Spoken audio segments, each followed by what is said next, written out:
السلام علیکم ورحمۃ اللہ وبرکاتہ۔ بسم اللہ الرحمن الرحیم، نحمده ونصلی علی رسولہ الکریم، اما بعد۔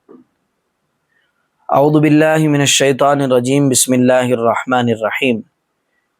لو کان فیہما آلہۃ الا اللہ لفسدتا، صدق اللہ العظیم۔ اللہم صلی علی محمد وعلی آل محمد کما صلیت علی ابراہیم وعلی آل ابراہیم انک حمید مجید۔ اللہم بارک علی محمد وعلی آل محمد کما بارکت علی ابراہیم وعلی آل ابراہیم انک حمید مجید۔ میرے دوستو، بزرگوں، ماں اور بہنوں، اللہ تعالیٰ کا فضل اور احسان ہم پر ہوا کہ اللہ تبارک و تعالیٰ نے ہم سب کو مسلمان بنایا، ایمان والا بنایا۔ مسلمان بننا یہ بہت بڑی نعمت ہے اللہ کی طرف سے، اور اسلام ایک ایسا مذہب ہے اس پوری دنیا کے اندر جو سب سے زیادہ تمام مذاہب کے اندر اکمل ہے، مکمل نہیں، اکمل ہے، بہت زیادہ کامل ہے۔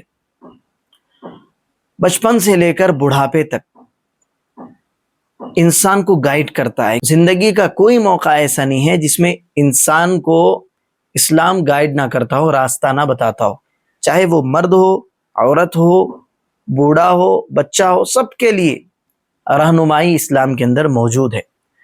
لہٰذا ایمان کو سیکھنا بھی ضروری ہے کہ ایمان کیا ہے۔ سب سے پہلے ایمان کو سیکھیں، پھر اسلام کو ہم سیکھیں گے انشاءاللہ۔ ایمان کیا ہے، اور میں اور آپ مومن کب کہلائیں گے؟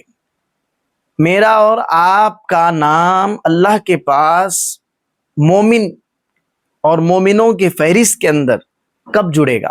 جیسے بچہ پیدا ہوتا ہے ہمارے ملک ہندوستان کے اندر، بھارت کے اندر، تو ہم کیا کرتے ہیں؟ آدھار کارڈ بناتے ہیں، اور جب اس کا آدھار کارڈ بنتا ہے تو وہ ہندوستانی کہلاتا ہے، اس کی ایک آئیڈینٹی بن جاتی ہے۔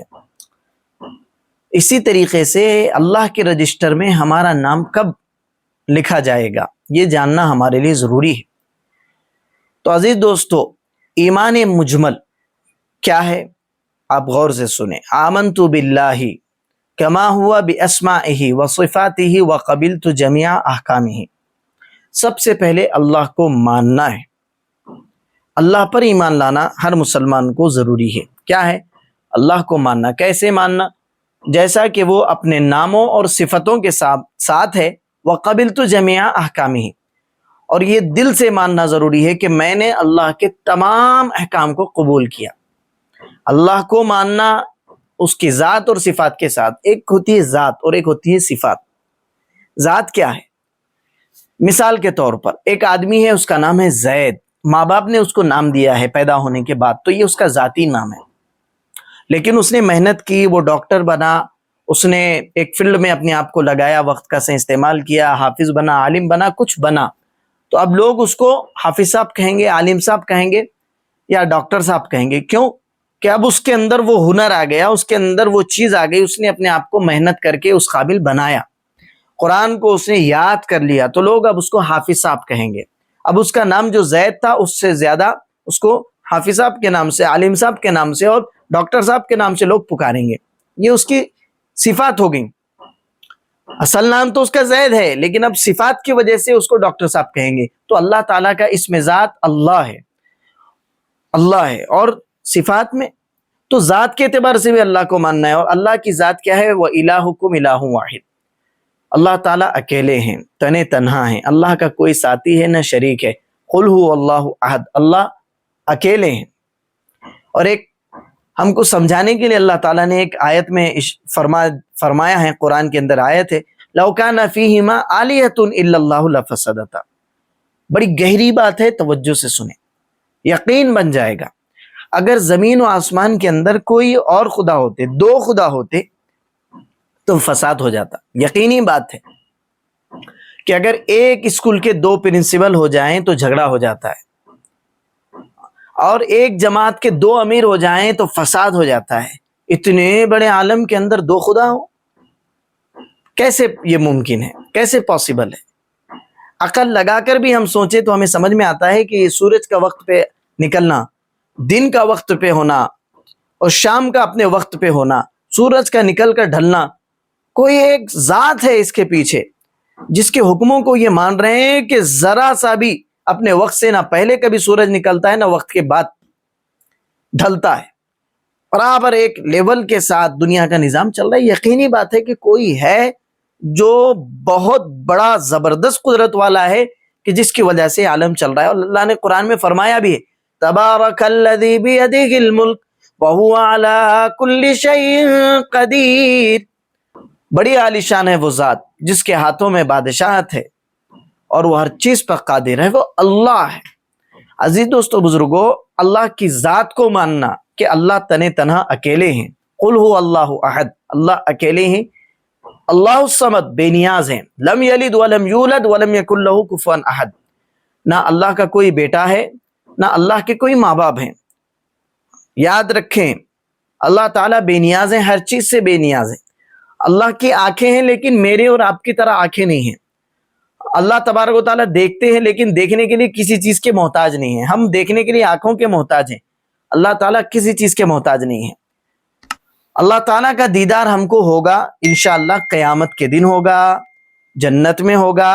اس لیے بندے کو چاہیے کہ وہ اللہ کی صفات میں غور و فکر کرے، اللہ کی ذات میں نہیں، اللہ کی صفات دیکھیں، اللہ کو پہچانے، اللہ کی قدرت کا اندازہ ہوگا۔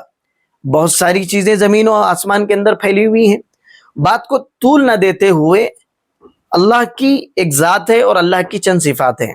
اللہ کو اکیلے ماننا اور مالک ماننا اور عبادت کے قابل ماننا، یہ سب سے پہلے اپنے دل میں بٹھانا ضروری ہے ایک مسلمان کو۔ دوسری بات، صفات، اللہ کی بہت ساری صفات ہیں۔